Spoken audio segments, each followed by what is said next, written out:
ঈদের ছুটিতে ডিপো থেকে তেল সরবরাহ বন্ধ থাকায় পেট্রোল পাম্পগুলোতে রয়েছে তেল সংকট। ফলে অনেকেই বন্ধ রেখেছেন ফিলিং স্টেশন।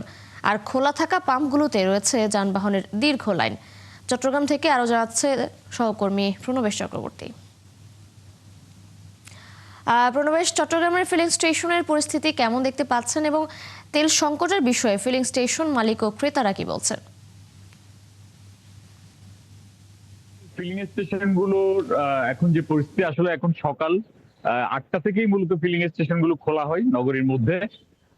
ফলে এখনো পর্যন্ত কয়েকটি জায়গায় যেখানে তেল পাওয়া যাচ্ছে, অর্থাৎ অকটেন কিংবা ডিজেল, সেখানে দীর্ঘ লাইন রয়েছে।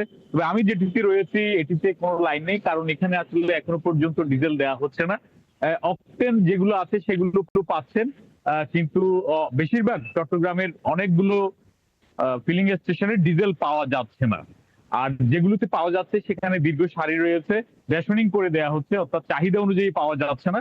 আর ফিলিং স্টেশনের ম্যানেজাররা যেটা বলছেন যে তারা রাষ্ট্রায়ত্ত বিপিসি যে পদ্মা মেঘনা যমুনা রয়েছে, সেই পদ্মা মেঘনা যমুনা থেকে তাদের চাহিদা অনুযায়ী তেল সেটি সরবরাহ পাচ্ছেন না বলে তারা ভোক্তা পর্যায়ে, অর্থাৎ চালকদের, তারা সেই পরিমাণ তাদের চাহিদা অনুযায়ী তারা সরবরাহ করতে পারছেন না।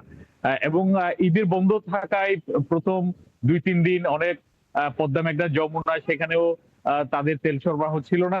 তবে আজকে থেকে তারা ভাউচার পাঠাচ্ছেন, অর্থাৎ ভাউচার গুলো ওই রাষ্ট্রায়ত্ত যে ডিপো রয়েছে পদ্মা মেঘনা যমুনার, তাদের কাছ থেকে যদি পর্যাপ্ত পরিমাণ চাহিদা পায় তাহলে তারা তাদের এখানে যে পরিবহন এবং মোটরসাইকেল সহ অন্যান্য পরিবহন যেগুলো ডিজেল কিংবা অকটেন চালিত, পেট্রোল চালিত, সেগুলো তারা সরবরাহ করতে পারবেন। অর্থাৎ নির্ভর করছে রাষ্ট্রায়ত্ত প্রতিষ্ঠানের পক্ষ থেকে কি পরিমাণ সরবরাহ করা হবে সেটির উপর।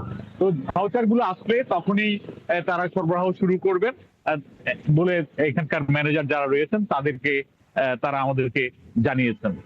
তো চট্টগ্রামে এখনো পর্যন্ত গতকাল আমরা দেখেছি অনেকগুলো জায়গায় দেয়া হয়েছে, তবে ডিজেলের সংকট ছিল, অকটেন অনেক জায়গায় পাওয়া গেছে, আর যেগুলোতে পাওয়া যাচ্ছে সেগুলোতে দীর্ঘ সারি দেখা গেছে।